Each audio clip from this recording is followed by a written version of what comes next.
So, you know, it's like anything else. If you do something wrong with a high injury movement, it can be a high injury thing.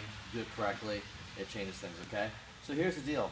A couple things that we want to do is, if you guys can just do me a favor and put your arms out in front for me.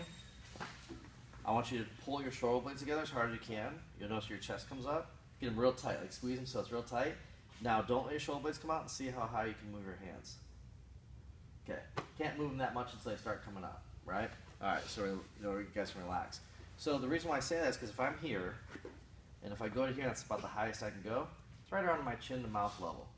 That's where I want to take the bar out at.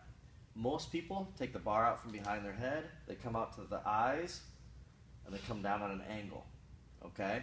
So there's a couple problems with that. One, it's not a good way to load your shoulder from behind. The weight feels heavier that way.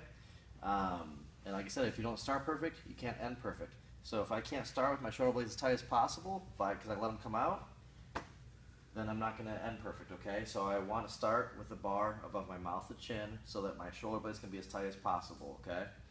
I take the weight out. We want to come out so that it's a straight down, straight up.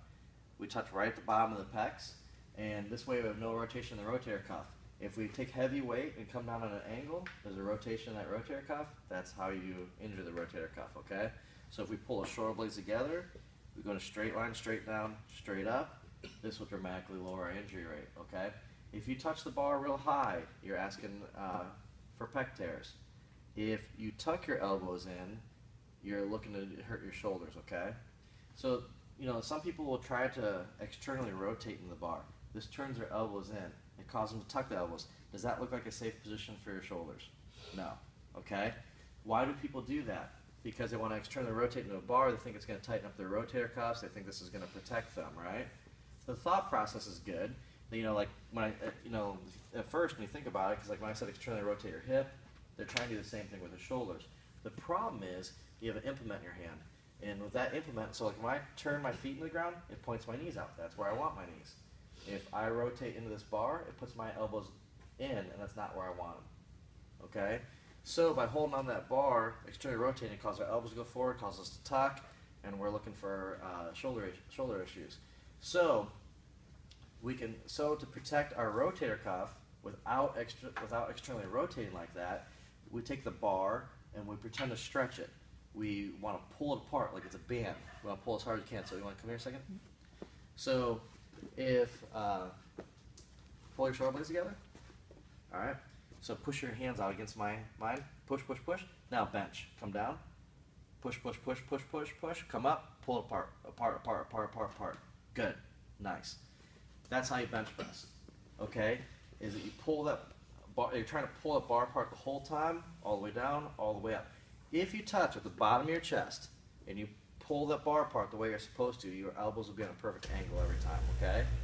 So, if I see a bar go uneven, up, down, left, right, I know that you're not pulling the bar apart hard enough. If you pull a bar apart the way properly, the bar only has one option, to go up and down evenly, okay? When we pull that bar apart, it helps us activate our rotator cuffs, tightens them up, lowers our chance for injury, all right? It allows the bar to go up evenly, lowering our chance of injury, all right? It also allows us to activate our triceps faster, which means if we grip the bar real hard and we pull apart, our triceps activate quicker, allowing us to move more weight, all right? Now, from the glutes up, every one of you guys should be the same. From the below the glutes, that's where there's going to be a little bit of a difference, okay? Everybody's leverage is different with their feet, so we got to figure out where you can get the most leg drive out, and that will be an adjustment, but everybody in the top half should be the same. One thing I want you guys on the bottom half is I want your legs wide and dug into the ground. I want a good wide base so that you don't lose balance side to side, okay?